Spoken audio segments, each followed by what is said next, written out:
Then. So if I use my current name, my proper name, most people won't recognize it. So anyway, I'm Green Steve, and I work with Kesan. And years ago, back in 1990, I went to Manerplaw, and I stayed there for about 4.5 years. I left about a month before the collapse of Manerplaw, at which point I'd had a bit of a guts full.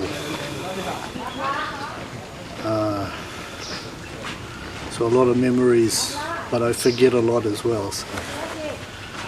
Okay. My memories of the fall of Manerplaw were that I actually wasn't there. I heard about it when I was back in New Zealand, where I just returned a month earlier. So, but I heard a lot before that, and I heard a lot afterwards, and I saw some things which made quite a strong set of impressions on my mind. So one of the things that I'm most aware of in relation to the reasons for the fall of Manerplaw was how some of the KNU officers, particularly Colonel Lowari, who was in charge of the battalion that fought at Tipuwijo Mountain quite successfully. So I happened to be going from Soleta to Manerplaw in a boat, and I got a ride with Major Walter, who I'd spoken to quite often before there. It was quite okay. But I ended up waiting at Colonel Lowari's office in Tualu, Titiki. And I saw the way Colonel Lowari behaved towards his soldiers. He'd treat them like servants, and he was very arrogant, both to me and to other people. So that kind of behavior, I think, really alienated a lot of people.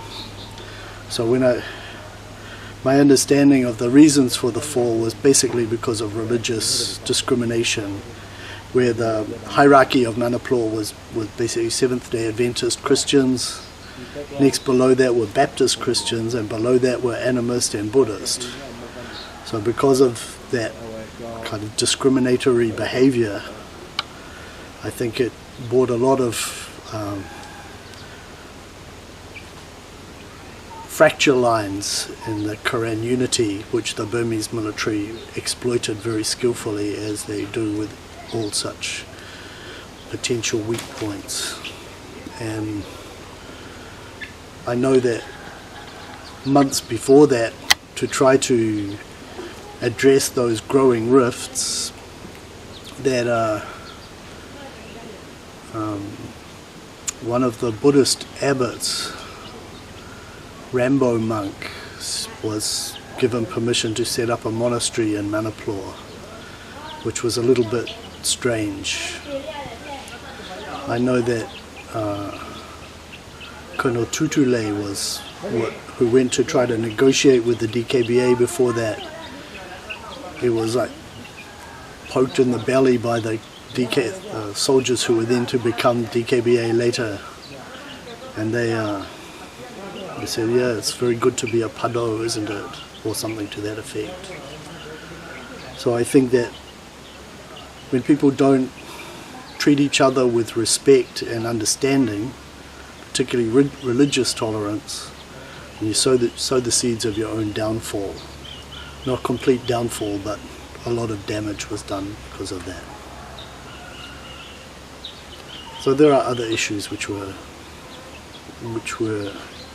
contributed to that weakness, which are, if you depend on your people, you depend on the support of your people to wage a struggle. Basically, you have to respect your own people. More than half a century of war tends to brutalize people, and sowed a lot of seeds of distrust.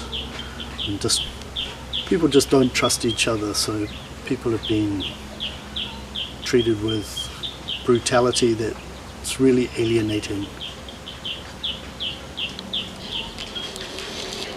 There's also other fracture lines, so the hierarchical structure means that very little accountability, and people who have money and they think that they own it all, whereas other people who have to fight in the revolution, and some of them are conscripted against their will, paid very little, their families get very little, they're not treated with respect amongst the soldiers also. So those are too many fracture lines, and the KNU has to learn from those mistakes and heal them and start acting like their people are their own, and not that the position of power gives you the right to make decisions over people's lives that harm them. You have to go back to the community that supports them and respect them for that. I've spent more than 25 years with Karen people now, and it's been an incredible privilege for me. So to have been taken with respect and listened to and cared for, that's something that's rare in this world. So the Karen are amazingly giving people, and the simplicity of life that underwrites a society that is actually exemplary for the whole world. So people who can live in the harshness of nature and endure and smile and laugh and keep their integrity and maintain their culture and maintain a lot of the nature, that is a rare and precious example for the whole world. So don't lose your integrity, keep it, nurture it, nurture your forests, keep them green.